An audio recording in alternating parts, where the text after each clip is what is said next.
প্রিয় দর্শক, স্বাগত জানাচ্ছি সম্পাদকীয়তে। আমাদের আজকের বিষয় জনতার রায়, সরকারের দায়। আর ইনি আমাদের সাথে আলোচনার জন্য উপস্থিত হয়েছেন অধ্যাপক সৈয়দ মঞ্জুরুল ইসলাম, শিক্ষাবিদ ও সাহিত্যিক। রয়েছেন মাহফুজুল্লাহ, সিনিয়র সাংবাদিক ও কলামিস্ট। এবং আমাদের সাথে খুব শিগগিরই আশা করছি যোগ দেবেন উপাধ্যক্ষ আব্দুল শহীদ এমপি, জাতীয় সংসদের সাবেক চিফ হুইপ। প্রিয় দর্শক, আপনারা ইচ্ছে করলে আমাদের সাথে এই আলোচনায় যোগ দিতে পারবেন। সেই জন্য আমাদেরকে ফোন করতে হবে, যেই নাম্বারগুলো টেলিভিশনের পর্দায় দেখা যাবে সেই নাম্বারে। এছাড়া আপনারা ফেসবুক অথবা SMS এর মাধ্যমেও আপনাদের মন্তব্য পাঠাতে পারেন। তো আমরা আলোচনায় যাবার আগে দেখে নেব এই মুহূর্তের প্রধান শিরোনামগুলো।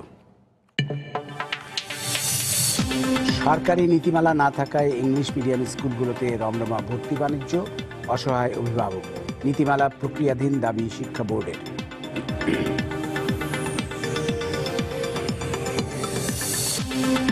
জেলা পর্যায়ে 62% হাসপাতালে চিকিৎসকের বিরুদ্ধে দায়িত্বে অবহেলার প্রমাণ পেয়েছে দুদক।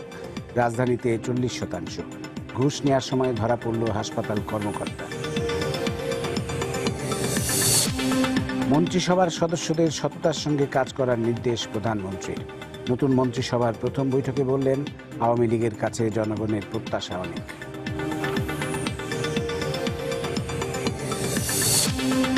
30 ডিসেম্বরের নির্বাচনে জয়ীরা কেউই জনগণের প্রতিনিধিত্ব করে না, লালমনিরহাটে ঐক্যফ্রন্ট নেতারা।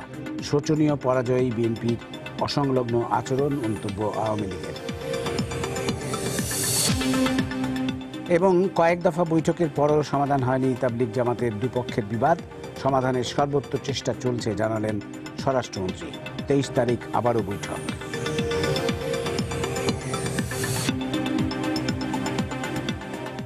তা আমরা আলোচনা শুরু করি। আমরা দেখেছি যে গত 30 ডিসেম্বর যে নির্বাচনটা হয়ে গেল, সেই নির্বাচনে বিপুল ভোটে অপ্রত্যাশিত জয় পেয়েছে বাংলাদেশ আওয়ামী লীগ। এবং বিএনপি খুবই, যেটা সবাই আশা করেছিল তার চেয়ে অনেক কম আসন পেয়েছে, ভোটের সংখ্যাও তাদের অনেক কম। এটি নিয়ে অনেক রকম প্রশ্ন আছে, আমরা সেই আলোচনায় হয়তো খুব একটা যাব না আজকে। কিন্তু এই যে সরকারের বিশাল বিজয়, এই বিজয়ের ফলে সরকারের কিন্তু দায়িত্বটা অনেক বেড়ে গেল, যেটা মাননীয় প্রধানমন্ত্রীও বারবার করে বলছেন। আজকেও তিনি বলেছেন মন্ত্রিসভার প্রথম বৈঠকে যে জনগণের কাছে, মানে আওয়ামী লীগের কাছে জনগণের প্রত্যাশা অনেক। সেই প্রত্যাশা মেটাতে হবে, সততার সাথে কাজ করতে বলেছেন তিনি মন্ত্রীদের। একটা জিনিসে জোর দিচ্ছেন কিন্তু, যে দুর্নীতি বিরুদ্ধে একেবারেই কঠোর অবস্থান এই সরকার নেবে, এটা বারবার প্রধানমন্ত্রী বলছেন। আর উন্নয়নের ধারা সেটা তো অব্যাহত থাকবেই এবং আরও বেগবান হয়তো হবে। সুশাসনের যে ব্যাপারটা আছে, সব দিক মিলিয়ে সুশাসন, মানবাধিকার রক্ষা, বিচার বিভাগের স্বাধীনতা সমুন্নত রাখা এবং মানুষের বাক স্বাধীনতা নিশ্চিত করা, এই বিষয়গুলো কতটা অর্জিত হবে সেটাই এখন দেখার বিষয়। তো সব মিলিয়ে স্যার, আপনার কাছেই প্রথমে আসি, আপনি কি প্রত্যাশা করেন? নির্বাচনের বিষয়টা একটু কথা বলা দরকার, কারণ আপনি যেভাবে বলছেন বিএনপির তো জনসমর্থন আছে 30 থেকে 35%, আমরা জানি তার সমর্থক আছে। তাদের মতামতটা যে প্রতিফলিত হয়েছে সেটি কিন্তু মনে হচ্ছে না আমাদের। হয় তারা ভোট দিতে পারেনি, অথবা তারা ভোট দিলেও সেটি গণ্য হয়নি। কোনো একটা এখানে বিষয় আছে। বিতর্কের ঊর্ধ্বে ছিল না এই নির্বাচন। আন্তর্জাতিক মিডিয়াতেও সেটি প্রতিফলিত হয়েছে। জাতিসংঘও বলছে যে কিছু কিছু প্রশ্ন থেকে যাচ্ছে। আর টিআইবির একটি প্রতিবেদন বেরিয়েছে, যেটি অবশ্যই সরকার প্রত্যাখ্যান করেছেন, নির্বাচন কমিশনও প্রত্যাখ্যান করেছেন। কিন্তু টিআইবির সঙ্গে আমি যুক্ত আছি ট্রাস্টি বোর্ডের সদস্য হিসেবে। আমি জানি যে টিআইবি কারোর পক্ষ নিয়ে কাজ করে না, এটি একেবারে ভুল একটি ধারণা। টিআইবি যেটা করে, তাদের হয়তো পদ্ধতিগত সমস্যা থাকতে পারে, কিন্তু আপনি মানুষকে জিজ্ঞেস করলেও মানুষের যে পারসেপশন, যেটা ধারণা দেখে, সেখানে প্রচুর সমস্যা ছিল। আপনি যেভাবে বললেন সেগুলো নিয়ে কথা বলার কোনো দরকার নেই, কিন্তু প্রশ্নটা এই জন্যই তুলছি, এই দায়টা সরকারকে স্বীকার করতে হবে যে আমাদের নির্বাচনকে আরও সুষ্ঠু করতে হবে ভবিষ্যতে। অর্থাৎ নির্বাচন কমিশনকে সত্যিকার অর্থে নিরপেক্ষ ভূমিকা রাখার জন্য নির্বাচন কমিশন যেভাবে তৈরি হয় সে প্রক্রিয়াটাকে আমাদের ত্রুটিমুক্ত করতে হবে। প্রথমত নির্বাচন পদ্ধতিকে আমাদের ত্রুটিমুক্ত করতে হবে। সেটি করার জন্য সর্বদলীয় একটা সংলাপ হতে পারে, কারণ যারা হেরেছে, প্রধানমন্ত্রী নিজেই বলেছেন, তিনি সোহরাওয়ার্দী উদ্যানে তার বিজয় উৎসবে বলেছেন যে যারা তাদের ভোট দেননি, আওয়ামী লীগকে ভোট দেননি, যারা দিয়েছে প্রত্যেকের কথাই তিনি শুনবেন এবং তাদের প্রত্যেকের জন্য কাজ করবেন। এটি অত্যন্ত ভালো একটি উদ্যোগ। যদি সেটি প্রতিফলিত হয় নির্বাচন ব্যবস্থার সংস্কারের ক্ষেত্রে, গণতন্ত্রের মেরামতির বিষয়ে, গণতন্ত্রের একটা অনেকগুলি জিনিস কিন্তু স্যার আমার যেটা মনে হয়েছে যে বিএনপি একেবারে কোণঠাসা একটা অবস্থায় ছিল নির্বাচনের আগে থেকেই, কিন্তু আরেকটা জিনিস কিন্তু দেখা গেছে ভোটের দিন বিএনপির অনেক মানুষ ভোট দিতে যায়নি, এমনকি বিএনপির অনেক প্রার্থী মানে বড় বড় নামকরা যে প্রার্থীরা আছেন তারা পর্যন্ত ভোট দিতে যাননি। এটি একটা দেখা এবং গেছে। আমি মনে করি যে আস্থার পরিবেশটা তৈরি হলে হয়তো যেতে পারতেন। এটার অনেক কারণ আছে। আমি মনে করছি এটা নিয়ে আলোচনা হোক, মুক্ত মনে আলোচনা করা হোক, কেন এই অবস্থার সৃষ্টি হলো, কেন নির্বাচনে তারা কিছু 2 ঘন্টার ভিতরেই তারা নির্বাচন থেকে সরে দাঁড়ালেন, এটা নিয়েও কথাবার্তা হোক। বিএনপির অনেক এবং তার জন্য অনেকের বিএনপি যারা সমর্থক, বিশেষ করে নারীরা আমাদের গ্রাম দেশে সাধারণত সবাই দুপুরের খাওয়ার পর তারা ধীরে সুস্থে ভোট দিতে যান, তারা আসেননি। সেটা আমার অনেক ছাত্র যারা কলেজের অধ্যাপক বিভিন্ন জায়গায় তারা আমাকে জানিয়েছে। আমি সেই বিতর্কে আর যাচ্ছি না। আমার যেটা কথা হচ্ছে যে আমাদের গণতান্ত্রিক যে প্রতিষ্ঠানগুলি সেগুলিকে আমাকে শক্তিশালী করতে হবে, সংসদকে সক্রিয় করতে হবে, এগুলি খুব গুরুত্বপূর্ণ। যদি আমরা একটা প্রাণবন্ত সংসদ পেয়ে যাই, যদি আমাদের যেমন প্রশাসন স্বচ্ছ হয় এবং প্রশাসন জনবান্ধব হয়, যদি আমাদের আদালত সত্যিকার অর্থে ন্যায় বিচারের প্রতিষ্ঠায় ভূমিকা রাখতে পারে, তাহলে এবং আমাদের মিডিয়ার যদি কণ্ঠরুদ্ধ করা না হয়, আমি মনে করি যে মিডিয়া যথেষ্ট শক্তিশালী আমাদের দেশে, তারুণ্য নির্ভর মিডিয়া আরও অকুতভ হয়, তারা যদি সরকারের গঠনমূলক সমালোচনা করে বা তাদের চিন্তাভাবনা তুলে ধরে, তাহলে হয়তো গণতন্ত্রে একটা মেরামতি হতে পারে। আমি চাচ্ছি যে 2024 বা কোন সালে নির্বাচন হবে আমি এই মুহূর্তে বলতে পারছি না, সেই নির্বাচনটা যেন একেবারে সকল বিতর্কের ঊর্ধ্বে থাকে। তাহলে আমরা ভবিষ্যতের দিকে সত্যিকারভাবে এগিয়ে যাব। কারণ আমাদের উন্নয়নশীল দেশের নাম লেখালেই তো চলবে না, বা উন্নত দেশের নাম লেখালেই শুধু চলবে না। উন্নত দেশের গণতান্ত্রিক আচার আচরণগুলি আমাদের নিজেদের চর্চায় নিয়ে আসতে হবে। না হলে শুধু অর্থনৈতিকভাবে যদি আমি উন্নত দেশের সংজ্ঞায় পৌঁছে যাই, কিন্তু আমাদের গণতান্ত্রিক চর্চা উন্নত দেশের সংজ্ঞায় পৌঁছানো না, তাহলে তো একটা অসম্পূর্ণতা থেকে যাবে। বিষয়গুলি আমাদের মনে রাখতে হবে। এখন আপনি যেভাবে বলছেন যে সরকারের কাছে জনগণের প্রচুর প্রত্যাশা এবং সরকার পারবে কিনা সেটাও একটা বিষয়, কিন্তু আমি মনে করি সরকার যদি তার নির্বাচনী ইশতেহার ধরে ধরে অগ্রসর হয়, তাহলে যে প্রতিশ্রুতিগুলি দেয়া হয়েছে সেগুলি শতভাগ না হোক 90 থেকে 90-এর ঘরে তার পরিপূর্ণতা থাকতে হবে। দুর্নীতির বিরুদ্ধে শূন্য সহনশীলতা ঘোষণা করা হয়েছে। আমরা আজকেই দেখলাম দুদক জেলা হাসপাতালগুলিতে অভিযান চালাচ্ছে। দুদককে অসম্ভব শক্তিশালী করতে হবে। দুদককে শক্তিশালী করতে হবে, তার ম্যাজিস্ট্রেরিয়াল পাওয়ার যাকে বলছি সেটি বিতর্কের ঊর্ধ্বে থাকতে হবে। মানবাধিকার কমিশনটাকে সত্যিকার অর্থে স্বাধীন করতে হবে। একটা ন্যায়পাল পদ আমাদের সম্ভবত আমাদের এটা সংবিধানে আছে। ন্যায়পালের পদটাকে সৃষ্টি করতে হবে, অর্থাৎ জনমনে আস্থা আসতে হবে যে নিরপেক্ষ একটা ব্যবস্থা থেকে আমি প্রতিকার পাচ্ছি।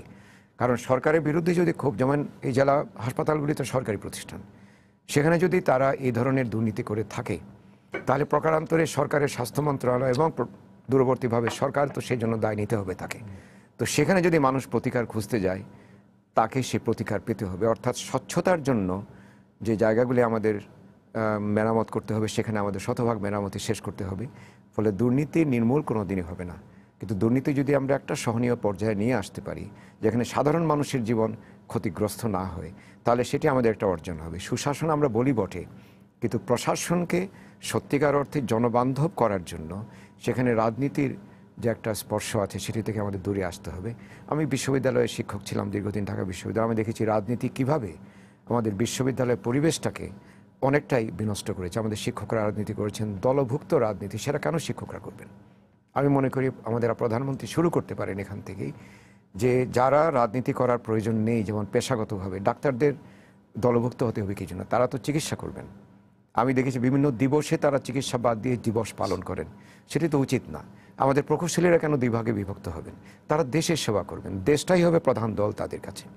এই বিষয়গুলি যদি আমরা প্রতিষ্ঠা করতে পারি, তাহলে সুশাসনের পক্ষে আমাদের অনেক দূর এগিয়ে যাব। আর শেষ কথাটা বলছি, মত প্রকাশের স্বাধীনতাটা আমাদের অসম্ভব শক্তিশালী করতে হবে। আফ্রিকার একটি দেশ সম্পর্কে একটা কৌতুক চালু আছে। আফ্রিকার দেশের একজন বলছে, একজন যুক্তরাষ্ট্রের না জার্মানির উন্নত দেশের, যে আপনাদের মতো আমাদেরও মত প্রকাশের স্বাধীনতা আছে। তো সেই ভদ্রলোক, পশ্চিমের ভদ্রলোক বললেন, পার্থক্য হচ্ছে আমাদের মত প্রকাশের পরে স্বাধীনতা থাকে, আপনার মত প্রকাশের পরে স্বাধীনতাটা আমরা নিশ্চিত করতে পারবেন না আপনারা। তো এইটা কিন্তু উগান্ডার। তো আমাদের দেশ যেন সেই দিকে না যায়, মত প্রকাশের পর যেন আমার স্বাধীনতাটা থাকে, আর সরকারকে খোলা মন নিয়ে অগ্রসর হতে হবে। সরকার জানে যে সরকার অনেক ভালো কাজ করেছে, তার অর্থনৈতিক উন্নতি তো সমস্ত বিশ্বে প্রশংসিত হয়েছে। যদি আমাদের অর্থনীতিকে উন্নতিকে ধরে রাখতে চাই, সামাজিক গতিশীলতা প্রয়োজন, সকল মানুষের অংশগ্রহণ প্রয়োজন, সামাজিক বৈষম্য, শ্রেণীগত বৈষম্য, বৃত্তের বৈষম্য কমিয়ে আনতে হবে। এই কাজগুলিকে সরকার যদি সত্যিকার অর্থে ওই বললাম নির্বাচনী ইশতেহার ধরে ধরে অগ্রসর হয়, আমি মনে করি যে সরকারের পক্ষে আগামী 5 বছরে একটা চমৎকার বাংলাদেশ উপহার দেওয়া সম্ভব, যেখানে গণতন্ত্র শক্তিশালী, সকল দলের অংশগ্রহণে নির্বাচন হচ্ছে। এই বিষয়গুলি আমাদের নিশ্চিত করার জন্য শুধু সরকার একা পারবে না, এগুলি সমস্ত জনগণকে নিয়ে এবং বিভিন্ন দলকে আস্থায় নিয়ে অগ্রসর হতে হবে। আর শেষ কথাটি বলি, দুর্নীতি নির্মূলের জন্য অনেকগুলি সংস্থা কাজ করে, যেমন টিআইবির উদ্দেশ্য হচ্ছে দুর্নীতি নির্মূল করা। টিআইবিকে সরকারকে আস্থায় নিতে হবে, টিআইবিকে প্রতিপক্ষ ভাবলে চলবে না। একটা যুদ্ধে আমরা একই সঙ্গে আছি, আমরা একই পক্ষের, যে আমরাও চাই দুর্নীতি নির্মূল হোক, আমরাও চাই সুশাসনের অভাব যেখানে আছে আঙুল দিয়ে দেখিয়ে দিব, যেখানে যেখানে দুর্নীতি হয়। এত শ্বেতপত্র প্রকাশিত হয়েছে, আপনি দেখবেন সবগুলি একখানে করলে সত্যিকার বাংলাদেশের চিত্রটা উঠে আসবে। সরকার যদি মন দিয়ে টিআইবির কথাটা শুনে তাদের সহযোগিতা নেয় এবং তাদেরকে সহযোগিতা দেয় দুর্নীতি নির্মূলের অভিযানে অংশ নিতে, তাহলে আমি মনে করি যে দুর্নীতি আমরা উচ্ছেদ করতেই পারবো। আর দুর্নীতি উচ্ছেদ না করতে পারলে উন্নয়নের ফলটা সাধারণ মানুষের দরজায় পৌঁছানো যাবে না। ধন্যবাদ স্যার। মাহফুজুল্লাহ, আপনি কি বলবেন? আপনি আজকে নাম দিয়েছেন অনুষ্ঠানের জনতার রায় সরকারের দায়। নামটা নিয়েই তো আপত্তি কেন? যে যদি জনতার রায় সত্যি সত্যি প্রতিফলিত হতো তাহলে সরকারের দায় একরকমের হতো। প্রফেসর মঞ্জুরুল ইসলাম খুব ভদ্রভাবে বলেছেন নির্বাচনে কি হয়েছে। তিনি সম্ভবত খুব বেশি কটু কথায় যেতে চাননি। সমালোচকরা অনেক শক্ত ভাষায় বলেন। নির্বাচন কেমন হয়েছে, আমার ধারণা আমরা এইসব স্টুডিওতে বসে যত না আলোচনা করি, দেশের মানুষের চোখের সামনে ঘটনাগুলো ঘটেছে। কাজে তাদেরকে আর আমাদের ব্যাখ্যা বিশ্লেষণ করে বোঝানোর প্রয়োজন নেই যে নির্বাচনটি একটা সুষ্ঠু নির্বাচন হয়েছে। অংশগ্রহণমূলক নির্বাচন হলেই যে সুষ্ঠু নির্বাচন হয় এমনটা নিশ্চিত করে বলা যায় না। এটা হচ্ছে এক। দ্বিতীয় হচ্ছে, আজকে এই নির্বাচনের ফলাফলে যেটা হয়েছে সেটা হচ্ছে আমরা এক ধরনের ডেমোক্রেসি অফ এক্সক্লুশনের দিকে চলে যাচ্ছি। যে কীরকম অর্থে, যে একটা দলই সব কিছু ভোগ করবে, অন্যরা সেই পরিসীমার বাইরে থেকে চলে যাবে। আজকে যে অবস্থা, এখন দেখেন, যদি সরকারের কথা বলেন তো সরকারের দায় তো সরকারের দায়, কারণ সরকার তো এক দলের সরকার। সরকার একেবারেই অভূতপূর্বভাবে এক ধরনের সংখ্যাগরিষ্ঠতা নিয়ে সংসদে আছে। কাজেই সেই দায় সরকারকে উপলব্ধি করতে হবে। এবং যেটা উনি বললেন যে সরকারকে উপলব্ধি করেই কিন্তু সরকারকে প্রমাণ করতে হবে যে সরকার সত্যি সত্যি তার দায়ের প্রতি শ্রদ্ধাশীল। যেমন এই যে আপনি খবরে বললেন, শুরুতে বললেন না শিরোনামে, এই যে জেলায় এবং ঢাকা শহরে ডাক্তারদের ক্ষেত্রে, এটা তো এক ধরনের দুর্নীতি, যেহেতু দুর্নীতি দমন কমিশন গেছে ওখানে। এবং সরকারের স্লোগান হচ্ছে জিরো টলারেন্স। স্লোগান হিসাবে এটি অভিনন্দনযোগ্য স্লোগান, এই ব্যাপারে আমার ব্যক্তিগতভাবে কোনো দ্বিমত নাই। আপনি কি সেটা করতে পারবেন? আমার কাছে স্পষ্ট জবাব হচ্ছে না। আমি অতীত অভিজ্ঞতার আলোকে বলছি। কারণ এই যে যদি আমি ধরে নেই যে 5 বছর সরকার ক্ষমতায় থাকবে, দুর্নীতির যে জাল, দুর্নীতির যে বিস্তার, আপনি কোথায় হাত দেবেন? এবং দুর্নীতি দমন কমিশন, দেখেন এটার সঙ্গে সবচেয়ে বেশি আমি যেটা মনে করি সবচেয়ে জরুরি, দুর্নীতি দমন কমিশন কি বলল, যে আমাদের সংসদ সদস্যরা যেই করেছে, স্টেটমেন্ট করেছে, যে সম্পদের যে বিবরণী দিয়েছে, সেটা আমরা দেখব এবং সেখানে ঝামেলা হলে। তো এত কিছু ফেলে রেখে তারা ওই জায়গাটাতে হাত দিচ্ছেন না কেন? এবং এটা কিন্তু মোটামুটিভাবে আমাদের একটা পারসেপশন আছে, ভুলও হতে পারে, যে সংসদ সদস্যদের অনেকেই বিভিন্ন রকমভাবে অনিয়ম করে এমন সব সম্পদের মালিক, যে মালিকানা সম্পর্কে প্রশ্ন আছে মানুষের মনে। তো দুর্নীতি দমন কমিশন তো সেখান থেকে শুরু করতে পারে। হ্যাঁ, একজন আপনি ডাক্তারকে ধরতে পারবেন, ডাক্তারদের মধ্যে আবার যেটা উনি বললেন 2 ভাগ আছে, সচিব আছে, ড্যাব আছে। কাজেই যারা সচিব, যে সরকার ক্ষমতায় থাকে সেই সরকারের সঙ্গে যারা অনুগত, তারা সেই সব সুবিধাগুলো নেন। আর এই যে ধরেন 60 ভাগ ডাক্তার জেলার হাসপাতালগুলোতে নেই, 60 ভাগ এবং 40 ভাগ শহরের হাসপাতালগুলোতে নেই, এইটা আপনি কি করে জাস্টিফাই করবে স্বাস্থ্য মন্ত্রণালয়? এটা জাস্টিফাই করবার কোনো রাস্তা নাই। এখন এগুলো একটা হতে পারে যে এক্সাম্পলারি পানিশমেন্ট, আর আরেকটা হচ্ছে যে আপনি ঠিক আছে, যেটা হয় সরকারিতে, আপনি সাসপেন্ড করবেন, বদলি করবেন, এটা করবেন, ওটা করবেন, আবার সাসপেনশন উইথড্র হয়ে যায়। কারণ সরকারি চাকরি তো আসলে মানে হওয়া যত কঠিন, সরকারি চাকরি থেকে বের করে দেওয়া তার চেয়ে বেশি কঠিন। কাজে সরকারের দায়টা কিন্তু অনেক মানে ইয়ের মধ্যে নির্ভর করে। এখানে আরেকটা বিষয় আছে, যেমন ধরেন টিআইবি তো নির্বাচনী ফলাফল সম্পর্কে বলেছে। এখন নির্বাচনী ফলাফল আলোচনা করতে গেলে যেটা বললেন, উনিও বললেন যে বিএনপির তো জনসমর্থন আছে, তো ভোটের রায়ে তার প্রতিফলন ঘটে নাই কেন? আপনাদের এখানে আমি একদিন বলেছিলাম কয়েকদিন আগে যে আমার কাছে অনেক এই ফোনের মধ্যে আছে আমার পরিচিত সাংবাদিক বন্ধুরা দেশে বিভিন্ন জায়গা থেকে রেজাল্ট শিটের পাঠিয়েছেন, ছবি পাঠিয়েছেন। দেখেন, একটা কেন্দ্রে 6 জন প্রার্থী, শুধু সরকারি দলের প্রার্থী, আমি কেন্দ্রের নাম বলতে চাই, শুধু সরকারি দলের প্রার্থী, তিনি সকল ভোট পেয়েছেন। ওই কেন্দ্রে যত ভোট সব উনি পেয়েছেন, আর অন্য সবাই শূন্য ভোট পেয়েছে। ধরে নিলাম বিএনপি খারাপ, তর্কের খাতিরে, যে বিএনপি সরকার নানান কথা বলে, তো অন্য যারা তারা তো একটা হলো ভোট পাওয়ার কথা, পায় নাই। আমার পরিসংখ্যান অনুযায়ী, আমার মানে আমি বলছি যে নির্বাচন কমিশন যে পরিসংখ্যান দিয়েছে তাতে 28% আসনে আপনার ভোট পড়েছে 97 ভাগের বেশি। এটা তো মানে আমি জানি না, আমি অঙ্কের ছাত্র মানে হচ্ছে বিজ্ঞানের, ফিজিক্সের ছাত্র, আমি এটা কোনো রকমভাবে কোনো অঙ্ক করে এটা বের করতে পারি না যে 97 ভাগ কী করে হয়। তার মানে কি, তাহলে একটা এলাকায়, কারণ যেসব এলাকায় এই ঘটনাগুলো ঘটেছে প্রত্যেকটি এলাকা থেকে প্রচুর লোক দেশের বাইরে আছে কর্মক্ষেত্রে তাদের জীবন ধারণের জন্য, তারা তো ভোট দিতে আসেন নাই, যারা মরে গেছে তারা আসেন নাই। তো তাই যদি হয় তো তার মানে কি, এবং একটা কেন্দ্রে তো অভিযোগ করে আমাদের এক সাংবাদিক বন্ধুকে জেলেও যেতে হলো। এগুলোর কোনো কিছুর কিন্তু কোনো বিধান নাই, এবং মানে প্রতিবিধান নাই, এবং আমি নিশ্চিত এ কোনো প্রতিবিধান হবে না, কারণ আমাদের এখানে প্রসেসটা এত দীর্ঘ। এর আগে এটা এখানে বলেছেন যে সুধাংশু শেখর হালদার তিনি একটা মামলা করেছিলেন দেলোয়ার হোসেন সাঈদীর বিরুদ্ধে, সেই মামলায় তিনি জিতেছিলেন, কিন্তু যখন উনি জিতলেন এই নির্বাচনী মামলায় ততদিনে কিন্তু মেয়াদ শেষ হয়ে গেছে সংসদের। তো কাজেই এরপরে তো আর তো দেলোয়ার হোসেন সাঈদী ওই সংসদ সদস্য হিসাবেই অবসর নিয়েছেন। সুধাংশু শেখর হালদার জিতলেন কিন্তু তিনি সংসদ সদস্য হতে পারলেন না। আমাদের এখানে সমস্যাটা ওই জায়গায়। মিডিয়ার স্বাধীনতার প্রশ্ন এনেছেন প্রফেসর মনিরুল ইসলাম, আমি ওনার সঙ্গে একমত।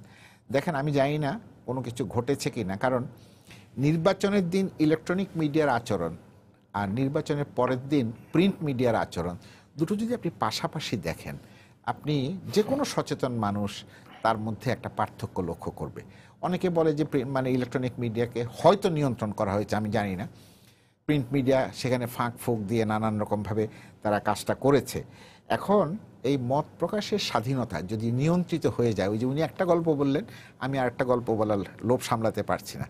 এক দেশের নাম বলবো না, তো রুগী দাঁতের ব্যথায় পাগল হয়ে পাশের দেশে গেছেন হাসপাতালে দাঁত তোলার জন্য। তো ডাক্তার বলছে তাকে যে আমার তো এটা বিশ্বাস করতে কষ্ট হয়, তোমার দেশে দাঁত তোলার ডাক্তার নাই, ডেন্টিস্ট নাই, অন্য হতে পারে কিন্তু ডেন্টিস্ট নাই, এটা আমি বিশ্বাস করি না। তো বলে যে ডাক্তার সাহেব, আমার দেশে তো হা করা নিষেধ, আমি হা করা নিষেধ বলে আমি আপনার কাছে এসেছি, কারণ দাঁত তোলার জন্য হা করতে হবে। তো এখন মত প্রকাশের স্বাধীনতা সম্পর্কেও কিন্তু এরকম একটা দৃষ্টিভঙ্গি আপনার সমাজে আছে।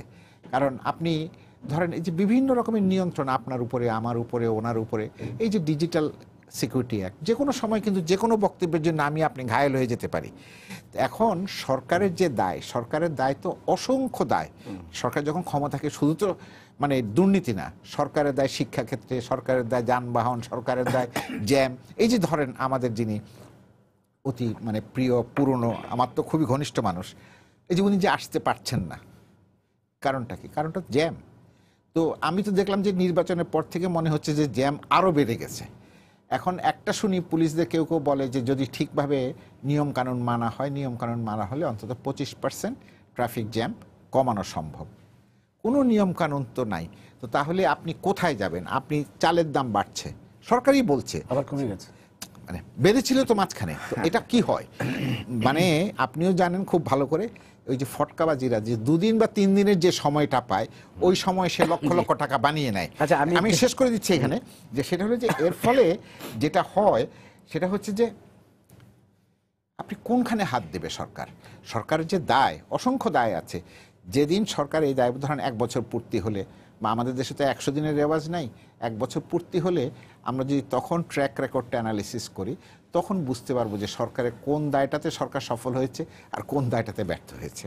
ধন্যবাদ। আমি আসলে যেহেতু আমাদের এখনো উপাধ্যক্ষ আব্দুল শহীদ এসে পৌঁছাননি, তো আলোচনাটা একটু একপেশে হয়ে যাচ্ছে। সুতরাং আমি একটু ওইটা যদি বলেন তাহলে ভূমিকাটা পালন করি। মাহফুজুল্লাহ, আমি আপনাকে দুইটা প্রশ্ন করব।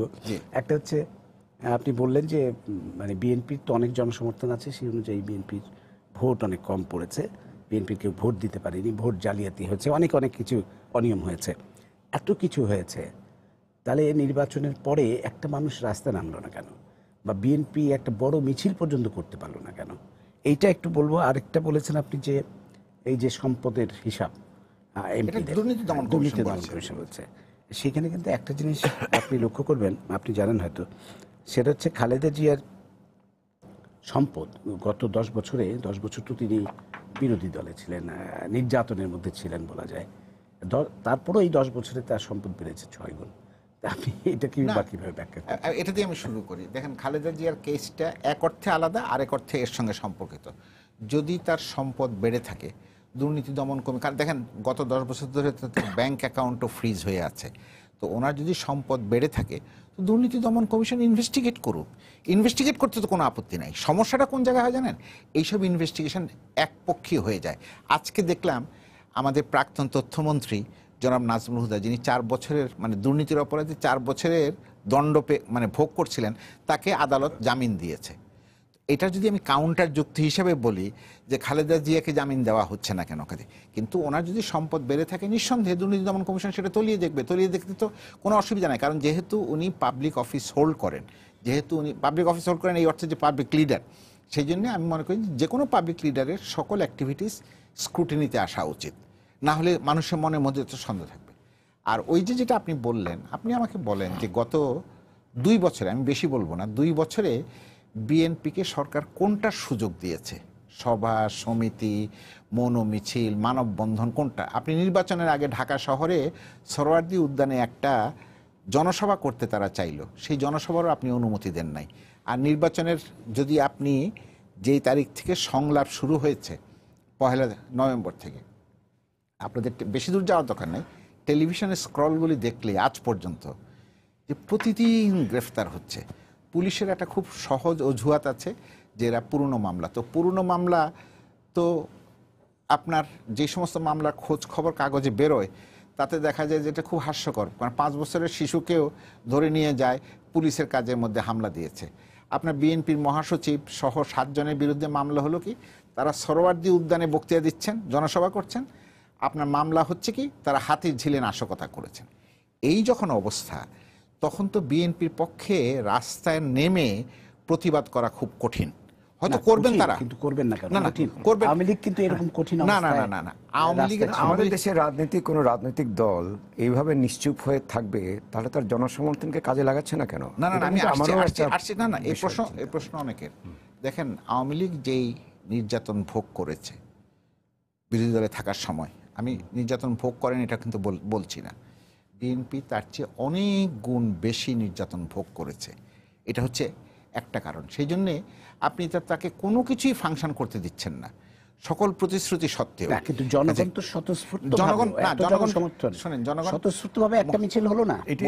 আমি বলি আপনাকে, জনগণ, আপনি যে ভয়ের সংস্কৃতি চালু করেছেন, তার ফলে আপনার জনগণ স্বতঃস্ফূর্তভাবে অনেক কিছু করে না, এবং জনগণের স্বতঃস্ফূর্ততার সঙ্গে নেতৃত্বের প্রশ্ন জড়িত আছে। আপনি আমাকে বলেন, অন্য সব বাদ দেন, আপনি কি সব কথা এখানে খোলাখুলি বলতে পারেন? না। কেন পারেন না?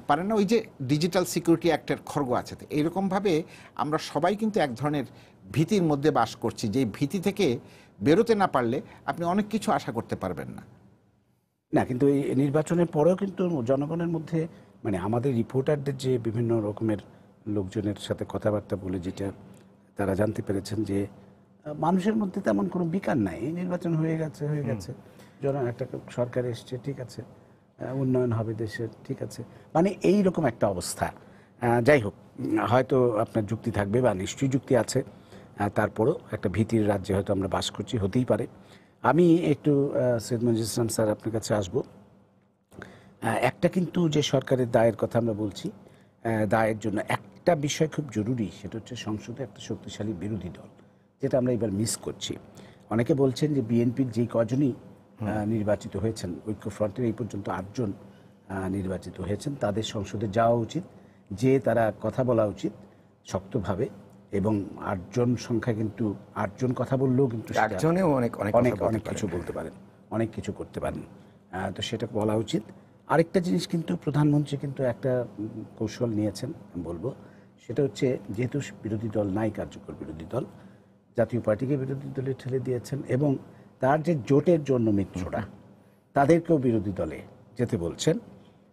কারণ কি, এই দেখেন আপনি যে হাসানুল হক ইনু বা রাশিদ খান মেননের মতো নেতা যদি সত্যিকার অর্থে সরকারের সমালোচনা করে, যে কোনো কাজে যুক্তিসঙ্গত সমালোচনা, সেটি কিন্তু অনেক বেশি এফেক্টিভ হবে।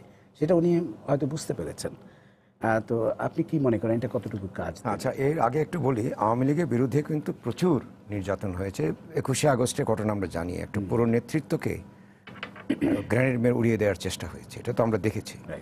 এবং তারপরে জজ মিয়া নাটক যেভাবে সাজানো হলো, অর্থাৎ এটি একটা সরকার যখন দায়িত্বে থাকে তখন তার এটা যেন অধিকারে চলে যায়। তো সেখানে আমি আওয়ামী লীগ বিএনপির এই পার্থক্যে আমি যাচ্ছি না, কিন্তু অন্তত আওয়ামী লীগের সমর্থকরা তারা আশা ছাড়েনি, তারা মাঠে নেমে এসছে। আমরা পাকিস্তান আমলে এত আন্দোলন করেছি, পাকিস্তানের সেনাবাহিনী তো আরও বেশি শক্তিশালী ছিল। বঙ্গবন্ধু 14 বছর জেল খেটেছেন, তিনি তো আশা ছেড়ে দেননি। সেই যখন মুক্ত হয়ে আসলেন, সোহরাওয়ার্দী উদ্যানে যখন জনসভা দিলেন, তিনি কথা বললেন, সেই সময় তো সে ভীতি কাজ করেনি, মানুষ তো সব ছুটে গেছে, এত বড় একটা শক্তির বিরুদ্ধে যুদ্ধ করলো। এটি হচ্ছে নেতৃত্বের একটা কুন্দল।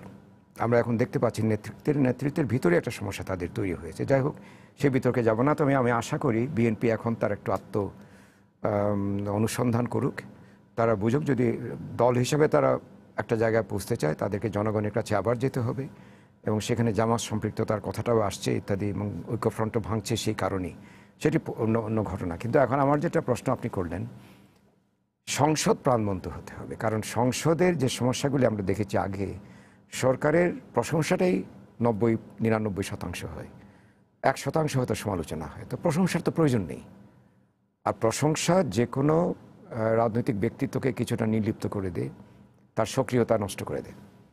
এখন যদি এরা যারা জাতীয় পার্টি যারা আছেন, এবং এখানে তুখোর কিছু মানুষজনও আছেন, যুক্তিবাদী মানুষও আছেন, এবং ইনু এবং মেনন এই ধরনের যদি কয়েকজন ওখানে বসেন এবং সরকারের ধরে ধরে সমালোচনাটা করেন যে এইখানে দুর্নীতি হচ্ছে, এটা নির্মূল করতে হবে, শিক্ষানীতির এই বাস্তবায়নটা আমাদের প্রয়োজন, এবং তাদের তো সুবিধা জনগণ থেকে তারা চিন্তাভাবনা গ্রহণ করতে পারবেন। আমাদের মিডিয়ায় তো প্রচুর লেখালেখি হচ্ছে। অন্তত এইটুকু বলি যে আমি যখন প্রথম আলোতে লিখি, আমাকে কেউ বলেন না এটা লিখবেন না সেটা লিখবেন, আমি লিখছি। এই ধরনের সমালোচনা প্রচুর হচ্ছে। সেগুলি যদি আজকে যে আমাদের কথাগুলি বলছেন, মাহফুজুল ভাই যে কথাগুলি বললেন, সেটাও যদি তারা শোনে, সেটাও যদি জাতীয় সংসদে আলোচিত হয়, জাতীয় সংসদে সব কিছু তো এটা রেকর্ডেড থাকে, এটা দলিলের অংশ হয়ে যায়, তাহলে সরকার একটা দায় বেরোবে। এই হলো একটা। দ্বিতীয় হচ্ছে সংসদীয় কমিটিগুলি পৃথিবীতে সবখানে আমরা দেখেছি, যে কোনো নিয়োগ দিতে গেলে আমেরিকার সিনেটে জবাবদিহি করতে হয়। তা আমাদেরও সেটা করি না কেন?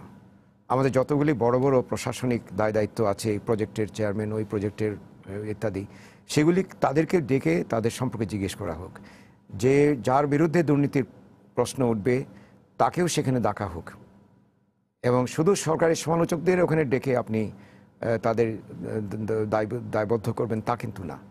যারা সরকারের ভিতরে থেকেই দুর্নীতি করছে তাদেরকেও আপনি ডাকবেন। যদি সংসদীয় কমিটিগুলি সত্যিকার অর্থে গণতান্ত্রিক চেতনায় যেটা আমরা বুঝি, যদি সেভাবে শক্তিশালী হয়, তাহলে এই একটা সংসদীয় কমিটির পক্ষেই সম্ভব সরকারের যে কোনো কর্মকাণ্ডের একটা গুরুত্বপূর্ণ সমালোচক হওয়া। এই সংসদে আরেকটা জিনিস স্যার আপনি লক্ষ্য করেছেন যে অনেক সিনিয়র আগে যারা মন্ত্রী ছিলেন তারা নাই, তারা বাদ পড়েছে। তো তারা ন্যাচারালি হয়তো সংসদীয় কমিটির সভাপতি হবেন, সেটাই বলছি। তখন সংসদীয় কমিটিগুলো, তবে আমি মনে করি সরকারের সঙ্গে যারা দীর্ঘদিন মন্ত্রী হিসেবে কাজ করেছেন তাদের আমি মনে করি দূরে রাখাই ভালো। তারা তাদের অভিজ্ঞতায় অন্যান্যভাবে দিন। এখানে কিছু তরুণ মানুষ আসা উচিত, যারা সত্যিকার অর্থে, যেমন মিডিয়া লেখালেখি করেছেন, সত্যিকার অর্থে যারা একটু নতুন কিছু করার জন্য উন্মুখ, সেই মানুষগুলিকে নিয়ে আসাটা উচিত। আর ঐক্যফ্রন্টে যে 8 জন আছেন তাদের আমার মনে করি আসাটা উচিত। বিএনপির গোঁ ধরে বসে থাকলে চলবে না এখানে, তাহলে তাদের কিন্তু দল হিসাবে একটু সমস্যার সৃষ্টি হবে। এবং এই মানুষগুলি যদি আসে এখানে, আমি তো জানি 4-5 জন আছেন যারা সত্যিকার অর্থে তুখোর কথা বলতে পারেন। তো এরা যদি আসেন এবং তারা যদি সত্যিকার অর্থে ভূমিকা রাখেন, সরকারকে তাদেরকে মানতে বাধ্য করতে তারা পারবেন যে আমাদের এই প্রস্তাবটা দিলাম, এটার উপর আলোচনা হোক। দেশের মানুষ জানবে তারা একটা প্রস্তাব দিয়েছেন, জনমুখী জনগণের পক্ষে একটা প্রস্তাব দিয়েছেন, সেটার উপর আলোচনা হচ্ছে না, বা আলোচনা হচ্ছে এবং আলোচনার প্রাণবন্ত আলোচনার শেষে সিদ্ধান্ত নেওয়া হচ্ছে। গণতান্ত্রিক কালচার বা সংস্কৃতি যাকে বলি আমরা, সেটার জন্য 100 মানুষ 200 মানুষ লাগে না, 7 থেকে 8 জন 10 জন 20 জন 40 জন মানুষই এই কাজটা করতে পারেন। সেই জন্য আমি মনে করি যে সরকারের দায় যেটা, একটা দায় হচ্ছে তার কাজের সমালোচনাকে মুক্ত মনে গ্রহণ করা। কারণ সরকারকে মানতে হবে, সব এত বড় একটা প্রতিষ্ঠান সরকার, সেখানে এতগুলি তার অঙ্গ প্রত্যঙ্গ, সবখানেই যে স্বচ্ছতা তা তো নয়। তো স্বচ্ছতার নির্ণয়ের জন্য তাদেরকে সমালোচনাটা সহ্য করতে হবে, উৎসাহিত করতে হবে, এবং গঠনমূলক সমালোচনা হলে তারা সব লিখে রাখবে যে এই ক্ষেত্রে আমাদেরকে সতর্ক করে দেওয়া হয়েছে, এই ক্ষেত্রে আমাদেরকে পরামর্শ দেওয়া হচ্ছে। যেমন আমাদের দেশে সড়ক নির্মাণের ক্ষেত্রে সবচেয়ে বেশি খরচ কিন্তু আমাদের দেশে হয়। প্রতি কিলোমিটারে যে ব্যয়, সেটা বোধহয় মার্কিন যুক্তরাষ্ট্রকেও ছাপিয়ে যায় মাঝে মধ্যে। এটা নিয়ে কোনো প্রশ্ন ওঠে না। কেন প্রশ্ন উঠবে না? এই প্রশ্নটা তুলুন একজন বিরোধী দলের, ইনু তুলুন, মেনন তুলুন, যে এটা কেন হচ্ছে। জবাবদিহির মতো বিষয় আর নেই। যখন জবাবদিহি হবে, যখন দুর্নীতি নির্মূলের সত্যিকার অর্থে যদি সরকার সদিচ্ছা পোষণ করে, দুর্নীতি দমন কমিশনকে ভীষণ শক্তিশালী করে ফেলে, তাহলে হবে কি এই বিষয়গুলি তদন্তটা খুব সহজ হয়ে যাবে। স্যার, সড়ক নিয়ে আপনি যেটা বললেন অবকাঠামোগত একটা জিনিস মানে আমি দেখেছিলাম, এটার একটা বড় খরচটা কিন্তু আমাদের হয়ে যায় ওই ভূমি অধিগ্রহণ। এটা তো ঠিকই, কিন্তু ভূমি অধিগ্রহণ তো ভারতেও হয়, এবং ভূমি অধিগ্রহণে যেটা আমাদের হয়, দুর্নীতিটা কোথায় হয়?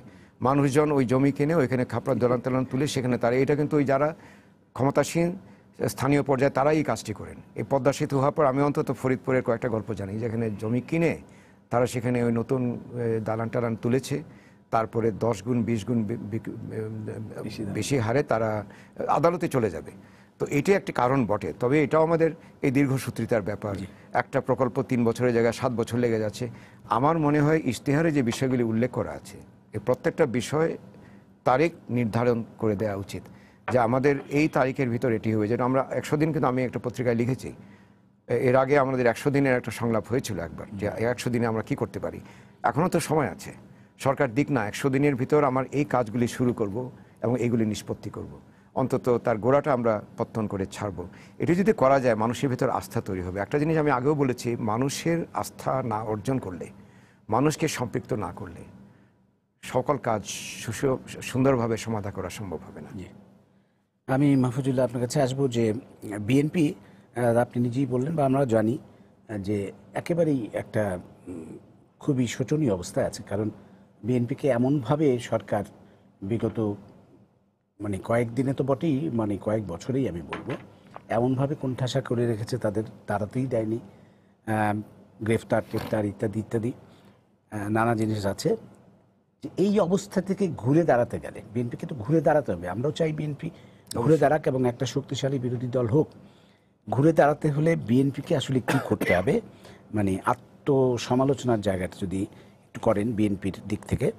আর বিএনপির যে এমপিরা নির্বাচিত হয়েছেন, তাদের কি সংসদে যাওয়া উচিত কিনা আপনি কি মনে করেন, বা সেটা বিএনপির স্বার্থেই, বিএনপির ভবিষ্যৎ রাজনীতির স্বার্থেই কি দরকার কিনা? আরেকটা জামাত প্রসঙ্গটাও যদি একটু আলোচনা করেন, যে জামাতের সঙ্গটা কি বিএনপির জন্য বিপজ্জনক হচ্ছে কিনা, সেখান থেকে বেরিয়ে আসা উচিত কিনা, একটা শুদ্ধ বিএনপি দাঁড়াক, সেটা তো আমরা সবাই চাই। 1 2 3 4 করে জবাব দিয়ে দিচ্ছি। একটা শুরুতে শেষে দিয়ে বলি, ওই যে বললেন না যে দুর্নীতি বাড়ে ভূমি অধিগ্রহণের জন্য, কাগজে দেখলাম গুলশান লেকের উন্নয়ন হবে, বাজেট করা হয়েছে 430 কোটি টাকা। 1 সপ্তাহ পরে সেটা দাঁড়িয়ে গেল 4320 কোটি টাকা। তো গুলশান লেকে ভূমি উন্নয়ন, ভূমি অধিগ্রহণ কোন জায়গায় আপনি আমাকে বলেন। পরে আবার এটাকে তারা একনেক আবার এটাকে রিভাইজ করে এর অর্ধেকে নামিয়ে এনেছে। তো এই প্রশ্নের জবাব কে দেবে? এটা হচ্ছে 1। 2 নম্বর হচ্ছে, আপনি বললেন যে বিএনপি সংসদে যাওয়া উচিত কিনা। বিএনপি সংসদে যে যাবে তার নিশ্চয়তা কি সরকারের দিক থেকে? যেমন ধরেন, একটা অঙ্কের হিসাব আছে। অঙ্কের হিসাব হচ্ছে, আওয়ামী লীগের যতজন সংসদ সদস্য সবাই যদি 1 মিনিট করে কোনো একটা অধিবেশনে কথা বলেন, 1 মিনিট, তার অন্যরা কথা বলতে পারবে না। তাহলে এই ক্ষেত্রে সরকারের ইয়েটা কি, কর্তব্যটা কি? সবাই বলছে যে আমরা একটা ভাইব্রেন্ট পার্লামেন্ট চাই, আমরা একটা মানে ওই ধরনের অপোজিশন চাই যারা কথা বলবে। তাহলে এটা তো আগে সরকারের দায়িত্ব, being the big brother or the elder brother, যে হ্যাঁ তোমরা আসো, তোমরা আসলে আমরা তোমাদেরকে যতখানি তোমরা কথা বলতে চাও ততখানি দেব। কারণ সংখ্যার হিসাবে কিন্তু এরা ইয়েতে আসে না, ওই যে পার্লামেন্টারি স্ট্যান্ডিং কমিটিতে আসবে না। তোমরা যেই পার্লামেন্টারি স্ট্যান্ডিং কমিটিতে যেতে চাও আমরা সেখানে তোমাদেরকে জায়গা দেবো, একজন একজন করে, বা একজন 2-3 কমিটির হতে পারে। এবং তোমাদের কথা বলার সময় আমি মাইক বন্ধ করব না। কারণ দেখেন, সব আমলে বাংলাদেশে যারা অপোজিশনে থাকে সংখ্যায় 100-র উপরে হলেও তারা কিন্তু হাউসেও নির্যাতিত হয়েছে, মানে হাউসেও তাদের উপরে মাইক বন্ধ করে দেওয়া হয়েছে। আমি উভয় দলের ক্ষেত্রে বলছি। তো সেইগুলি কি সরকার সেই নিশ্চয়তা দেবে? এখন এই নিশ্চয়তা আপনি যদি বলেন যে কে দেবে, এই নিশ্চয়তা দিতে হবে প্রধানমন্ত্রীকে। কারণ আমাদের সিস্টেমে তিনি লিডার অব দি হাউস, এখন পর্যন্ত তিনি দলের প্রধান, তিনি সরকার প্রধান, কাজেই সমস্ত ক্ষমতা কিন্তু তার কাছে। এখন যদি ভবিষ্যতে বলে যে না আমি leader of the house change করে দেবো, অন্য কেউ হবে, সেটা সম্ভব না আমাদের এখনকার যে সিস্টেমে। তো কাজেই সেই সব নিশ্চয়তা পেলে তখন আমরা বলতে পারবো যে তোমরা কেন যাবে না পার্লামেন্টে। কারণ সরকার তো এই ধরনের কমিটমেন্ট করেছে তোমাদের কাছে যে তোমাদের সঙ্গে এই ধরনের আচরণ করা হবে। সেটা কি করবে সরকার? এখানে বোধহয় আমার ধারণা যে যদি আব্দুল শহীদ সাহেব থাকতেন এই প্রশ্নটার জবাব উনি দিতে পারতেন, মানে যে কি হবে। আচ্ছা, তারপরে হচ্ছে দেখেন, বিএনপি ঘুরে দাঁড়াতে হবে, এর 2 রকমভাবে আপনি ব্যাখ্যা করতে পারেন।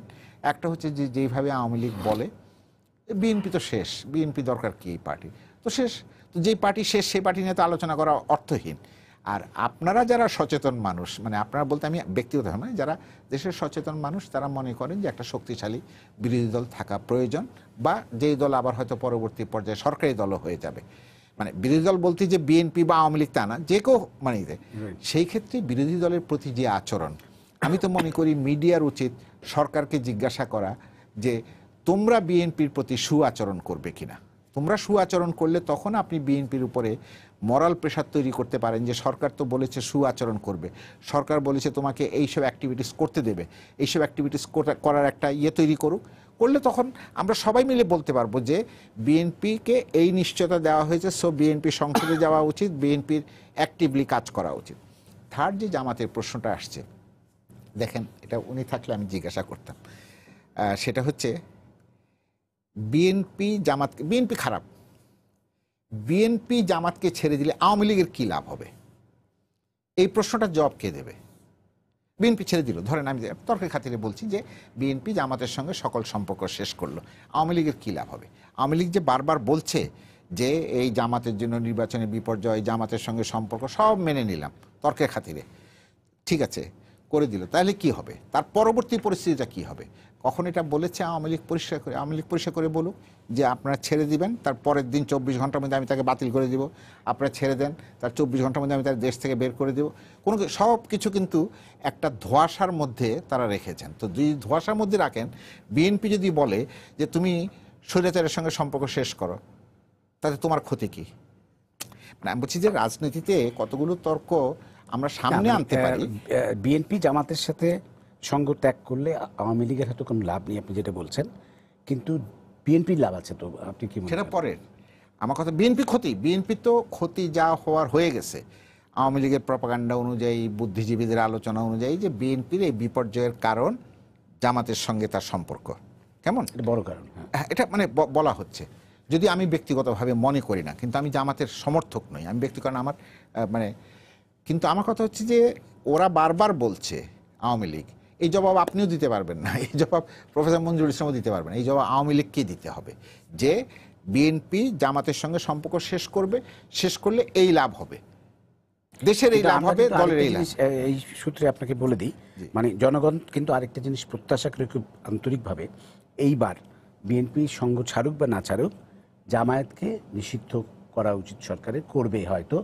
একটা আইন ঝুলে আছে, মানে হ্যাঁ, যে সংগঠনকে নিষিদ্ধ করার বিষয়টা একটু সংশোধন করতে হবে না আইনের, সেটি করে এইবার জামায়াতকে হয়তো আইনগতভাবেই, মানে আদালতের মাধ্যমে নিষিদ্ধ ঘোষণা করা হবে। এটা কিন্তু সবাই প্রত্যাশা করে। আপনি এটা কি বলবেন? না, প্রত্যাশা করে। দেখেন, ছোট মুখে বড় কথা বলতে লাভ নাই, বলে লাভ নাই, এই কারণে যে আপনি জামাতকে কালকে নিষিদ্ধ করলেন, হ্যাঁ আমি ধরে নিচ্ছি, জামাতের আর না হোক 40, 50, 60 লাখ লোক তো আছে, ওরা কোথায় যাবে? সোশ্যাল ডায়নামিক্সটা তখন কোনখানে গিয়ে দাঁড়াবে? পলিটিক্যাল ডায়নামিক্সটা কোথায় গিয়ে দাঁড়াবে? ওই যে 60 লক্ষ বা 70 লক্ষ যদি ধরে নেই যে তাদের আছে তো, বা 40 লক্ষ যাই বলেন, ওরা কি করবে? ওরা কোথায় যাবে? ওদেরকে তো আপনি নিষিদ্ধ করবেন, কোথায় যাবে? বঙ্গোপসাগরে ফেলে দেবেন ওদেরকে? তখন যে সোশ্যাল ডাইনামিক্সে যে পরিবর্তন আসবে, ওরা যে বিভিন্ন দলের মধ্যে অনুপ্রবেশ করে নতুন একটা ডাইনামিক্স তৈরি করবে না, তার গ্যারান্টিটা কি? না সেটা হয়তো হ্যাঁ, একটা তো ইঙ্গিত, তারা তো মানে আমি বলছি যে এবার নির্বাচনও করলো, হয়তো তারা সব বিএনপিতে একীভূত হয়ে যাবে, তো সেটা প্রকারান্তরে জামাতকে ছাড়লো। না, সব যে বিএনপিতে একীভূত হবে তা না, আওয়ামী লীগও বহু লোক, আওয়ামী লীগ জামাতের অনেক লোক আছে, বড় অংশ বিএনপিতে চলে যাবে, এবং তাতে হবে কি ওই বিএনপি জামাতকে ছাড়লো, কিন্তু জামাত বিএনপিকে আর ছাড়লো না, সেরকম একটা অবস্থা সৃষ্টি হবে। প্রফেসর মঞ্জুর ইসলামের এই যুক্তির সঙ্গে বা এই তর্কের সঙ্গে আমি একমত না। কারণ বিএনপির, আমার ধারণা যে বিএনপির নেতৃবৃন্দ জামাত সম্পর্কে অতটা ইন্টারেস্টেড না, বা বিএনপির র্যাঙ্ক অ্যান্ড ফাইল, যতটা তারা তাদের নিজেদের সাংগঠনিক ব্যাপারে ইন্টারেস্টেড। আর জামাত নিষিদ্ধ হলে সব বিএনপিতে চলে যাবে, এইটাও আমি অ্যাকসেপ্ট করি না। কারণ আওয়ামী লীগ যাবে না, মানে আওয়ামী লীগও গেছে, আওয়ামী লীগ অনেক, এই যে নির্বাচনে তো 6টা, তারা বোধহয় কতগুলি দিল, 22টা দিয়েছে। আমি তো হ্যাঁ, এটা তো 22টা যে যারা দিল, সেখানে কি আপনি বলবেন না যে তাদের একটা সম্পর্ক এইভাবে হলো? আমি তো বললাম যে সম্পর্ক, আমি তো অস্বীকার করছি না বিএনপির সঙ্গে জামাতের সম্পর্ক, আমি অস্বীকার করি। আমি বলেছি যে লেট আওয়ামী লীগ সে যে বিএনপি জামাতের সঙ্গে সম্পর্ক ছিন্ন করলে এই সিনারিও হবে। অর্থাৎ আপনি সবই কিন্তু সরকারের কোর্টে ছেড়ে দিলেন যে বিএনপিকে এইটা আমি আপনার এই যুক্তিতে আমি একমত যে বিএনপি সংসদে আসার জন্য সরকারের, বিশেষ করে প্রধানমন্ত্রীর কাছ থেকে স্পষ্ট অঙ্গীকার থাকা উচিত যে তোমরা সংসদে আসলে তাদেরকে জায়গা দেওয়া উচিত, তাদের কথা শোনা উচিত, তোমাদেরকে স্ট্যান্ডিং কমিটিগুলোতে নেওয়া হবে, এই সুস্পষ্ট আশ্বাসটা দেওয়া উচিত। সরকারের কোর্টে কেন ঢেলে দিচ্ছে জানেন? এটা আপনিও জানেন, উনিও জানেন। আমাদের মতন দেশগুলোতে গভর্নমেন্ট হচ্ছে is the source of power. সেটা আমি গভর্নমেন্ট যেহেতু সোর্স অফ পাওয়ার, সেজন্য সাংগঠনিক না, ব্যাপারে আমি আপনার সাথে একমত, কিন্তু এখন না, ওরা বলছে যে জামাতের সঙ্গে সম্পর্কের কারণে বিএনপির এই দশা হয়েছে, তো বিএনপি জামাতকে ছেড়ে দিবে, আওয়ামী লীগ কি করবে? সরকার আওয়ামী লীগের এটা পারসেপশন, তরুণরা ভোট দেয়নি। না, পারসেপশন তো তরুণরা যে ভোট দেয়নি সেটা আমি অন্তত, এটা হয়তো আপনার পারসেপশন, আমি সেখানে যাচ্ছি না। আমি যেটা বলতে চাচ্ছি যে সেটা হচ্ছে আওয়ামী লীগ বলছে, তো আমি অন্যদের কথা বলছি না, আওয়ামী লীগ বলছে যে বিএনপির ভরাডুবির পেছনে, পরশুদিনও প্রধানমন্ত্রী বলেছেন জামাতের সঙ্গে সংশ্লিষ্টতা একটা প্রধান কারণ। আমি বললাম যে ঠিক আছে, বিএনপি জামাতকে ছেড়ে দেবে, আওয়ামী লীগ কি করবে জামাতকে তখন? এইটা আমি জানতে চাচ্ছি, অন্য কিছু না। ওনার প্রশ্নটা অবশ্য সেদিক থেকে খুবই ঠিক আছে, ওই ইয়েতে যাচ্ছি না, কারণ এই 60 লাখের মতো কিন্তু মানে ওইটা তো আমরা স্বীকার করছি যে সরকার একটা সুস্পষ্ট অঙ্গীকার থাকা উচিত যে বিএনপি সংসদে গেলে তাদেরকে এই সুবিধাগুলো দেওয়া হবে, তাদেরকে কথা বলার স্বাধীনতা দেওয়া হবে, তাদেরকে স্ট্যান্ডিং মানে কার্যকর ভূমিকা রাখতে দেওয়া হবে। কিন্তু এটা কি আপনি বলবেন যে বিএনপি সক্রিয় রাজনীতি করার জন্য, সক্রিয় হওয়ার জন্য, রাজনৈতিক দল হিসেবে আবার শক্তিশালী হওয়ার জন্য সরকার কি স্পেস দিতে হবে? সরকার সেটা দেবে কেন? সরকার বিএনপিকে নিজের শক্তিতে আবার ঘুরে দাঁড়াতে পারবে না। মানে বিএনপিকে ঘুরে দাঁড়াতে গেলে সেটাও ওই যে, আমি তো ওই জায়গাটাতে বিশ্বাস করি, আপনারা হয়তো বিশ্বাস করেন না, যে government is the source of power. Government যদি স্পেস না দিত, এতগুলো টেলিভিশন কেন্দ্র চলতো না। স্পেস দেওয়ার প্রথম অব্লিগেশনটা গভর্নমেন্টের, পরে সেই স্পেস কেন গভর্নমেন্ট স্পেস দেবে? না দিলে তাহলে আর বিরোধী দল সম্পর্কে আশা করেন না। লেট দি বিরোধী দল, এমন একটা দেশে আমরা বাস করি যেখানে বিরোধী দলও সরকারের মুখাপেক্ষী হয়ে থাকবে। না বিরোধী দল, আমি বলি, আমার মনে হয় ইউ গট মি রং। আমি বলি না যে বিরোধী দল সরকারের মুখাপেক্ষী, আমি বলেছি দেখেন, আমি একসঙ্গে একটা ঐতিহাসিক জিনিস এনেছি যে বাংলাদেশে বিরোধী দলের প্রতি বিভিন্ন সময় সংসদে যেই সব আচরণ করা হয়েছে, সেই সব আচরণ গণতন্ত্রের বিকাশের জন্য সুস্থ, সেটা ঠিক আছে। তো সেইটার কারণেই আজকে এদেরকে আপনার, যদি আপনি ওইটুকু না দেন, এরা গেল, কথা বলতে দিলেন না আপনি, তো তখন কি তোরা কি জন্য? সেটা তো আমরা স্বীকার করছি যে সংসদে যাওয়ার জন্য ওইটা করতে হয়, তাদেরকে কিন্তু বিরোধী দল হিসেবে ভূমিকা পালন করার জন্য সরকার, যেমন আমরা কয়েকদিন আগে দেখেছি না, গত সংসদেই জাতীয় পার্টি মানে প্রধানমন্ত্রীর দ্বারস্থ হয়েছে একবার তাদের কি সিদ্ধান্তের জন্য, যে তারা মন্ত্রী থাকবে কি থাকবে না নাকি ইত্যাদি। এখন ব্যাপারটা তাই দাঁড়াচ্ছে কি যে বিএনপিও এখন প্রধানমন্ত্রীর দ্বারস্থ হতে হবে তাদেরকে, তাদের রাজনীতি। প্রধানমন্ত্রী যে লিডার অফ দি হাউস, সেই জন্য আমি অ্যাস্ট্রোলজার নই। আপনি যে প্রশ্নটা, লিডার অফ দি হাউস বলে তো হাউসে গেলে কি করতে হবে সেটা আমরা মানলাম, সেটাই তো বলছি। কিন্তু হাউসের বাইরে শুনে বিএনপি তো একটা পলিটিক্যাল পার্টি, যে পলিটিক্যাল পার্টির ইলেকশন ছাড়া অন্য কোনো অল্টারনেটিভ নাই তাকে ক্ষমতায় যেতে হলে। এটা এই ব্যাপার, এটা তো বটম লাইন। তো সে যদি মনে করে আমি পার্লামেন্টের ভেতরে পার্লামেন্টের বাইরে আমি সমস্ত আন্দোলন করব, কিন্তু পার্লামেন্টের ভেতরে আমার আন্দোলনটা প্রতিকূলতার সম্মুখীন হবে, তাহলে আমার পার্লামেন্টে গিয়ে কি হবে সেটা। আর আমি অ্যাস্ট্রোলজার নই, আমি আপনাকে এটা বলে যাই 6 থেকে 9 মাসের মধ্যে আপনারাই আবার ভিন্ন প্রশ্ন উত্থাপন করবেন পুরো রাজনৈতিক প্রক্রিয়া সম্পর্কে আর কি দেশের। হ্যাঁ, কারণ শুনেন, এত বোঝা এত ভারী হয়েছে আওয়ামী লীগ, এই ভার আওয়ামী লীগের পক্ষে বহন করা কঠিন হবে, কঠিন হবে। কারণ দলের মধ্যে হরেক রকমের মানুষ আছে, এটা আপনিও জানেন, আমিও জানি, উনিও জানেন। এই ভার বহন করা খুব কঠিন হবে, যেটা নাসিম সাহেব কয়েকদিন আগে বলেছেন যে এত বড় বিজয়ের মধ্যে শঙ্কাও আছে। এবার তো দেখলাম যে সরকার সত্যিকার অর্থে দুর্নীতি নির্মূলে নামছে। যেমন এবার তো মন্ত্রিসভাতেও দেখলাম আমরা তরুণদের প্রাধান্য দেওয়া হচ্ছে। আমি এটাও তো দেখলাম যে দুদক মোটামুটি শুরু করছে তাদের কাজ, হয়তো আগামীতে আরো করবে। একটা জিনিস কিন্তু লক্ষ্য করে এবং দেখবেন, উন্নয়নের জন্য সরকারের যে পদক্ষেপগুলি নিতে হবে সেখানে স্বচ্ছতা না থাকলে তো উন্নয়নটা সফল হবে না। নির্বাচনের আগেও প্রধানমন্ত্রী কিন্তু বলেছিলেন তার একটা ভাষণে যে জনগণ পরিবর্তন চায়। আমি জানি যে জনগণ পরিবর্তন চায়, কিন্তু জনগণ পরিবর্তন চায়, সরকারের পরিবর্তন হয় নাই। কিন্তু সরকারের গঠন করার পর কিন্তু তিনি আমূল পরিবর্তন নিয়ে এসেছেন, মন্ত্রিসভায় পরিবর্তন, মনোভাবে পরিবর্তন, সেই ইতিবাচক দিকটা কিন্তু নিয়ে আসছেন, যাতে জনগণ আর ওইটা ফিল না করে যে একই সরকারের ধারাবাহিকতায় আমরা। তবে আমি এখনো মনে করি বিএনপির উচিত হবে তার সংগঠনকে শক্তিশালী করা, নেতৃত্বের কোন্দলটা মিটিয়ে ভালো নেতৃত্ব প্রতিষ্ঠা দেয়া, তরুণদেরকে দলে টানার জন্য যা যা করার প্রয়োজন সেটি করা, এবং তাদেরকে ওই এখন যেটা হচ্ছে বেগম জিয়া তো জেলে আছেন, তারেক জিয়া লন্ডনে আছেন, কাজে তাদের পক্ষে প্রত্যক্ষভাবে নেতৃত্ব দেওয়া সম্ভব হচ্ছে না। সেই নেতৃত্ব কারা দিবেন সেটাও তারা নির্ধারণ করবেন। যদি এইভাবে তারা সাংগঠনিকভাবে শক্তিশালী অবস্থান তৈরি করতে পারে তাহলে তো তাদের একটা অবস্থান হবে আমি মনে করি। আর উপজেলা নির্বাচনে তাদের অংশ নেওয়াটা উচিত। আর যদি তাদের, আমরা জানি তাদের বিরুদ্ধে অনেক রকমের নির্যাতন ইত্যাদি হচ্ছে, কিন্তু একটা সময় তো তাদের শক্তিটা তারা দেখানোটা উচিত যে আমার পক্ষে 30% 35% মানুষ আছে, আমার এই জনসমর্থন আছে, একটা জনসভা করার, সরকার প্রতিবাদ করলেও সেখানে মানুষ আসুক স্বতঃস্ফূর্তভাবে। আগামীতে মনে হয় বিএনপির নিজেকে সাংগঠনিকভাবে শক্তিশালী করার জন্য দায়িত্বটা নিতে হবে। আর যেটা হচ্ছে এর আগের বার কি হয়েছে আমরা সবাই জানি, এক। আর দ্বিতীয় হচ্ছে এই যে উনি বললেন যে মানে নির্বাচনে যাওয়া উচিত, মানে আপনি ব্যক্তিগতভাবে নেবেন না, টিআইবি রিপোর্টেই বলা হয়েছে বহু কেন্দ্রে বহু আসনে আগের দিন রাত্রে ব্যালট স্টাফিং হয়েছে। ধন্যবাদ, আমরা সেই আলোচনায় যাব না, আমাদের সময় শেষ। আপনাদের অসংখ্য ধন্যবাদ। আমরা আশা করব সরকার নিশ্চয়ই স্বচ্ছতার সাথে, সততার সাথে নতুন আঙ্গিকে রাষ্ট্র পরিচালনা করবে আবার, এবং বিএনপিও আবার শক্তিশালী বিরোধী দল হিসেবে ঘুরে দাঁড়াতে পারবে, এই আশাবাদ ব্যক্ত করে সবাইকে শুভেচ্ছা জানিয়ে শেষ করছি আজকের সম্পাদকীয়। আগামীকাল আবারও দেখা হবে রাত 10টায়। দেখার আমন্ত্রণ রইল। শুভরাত্রি।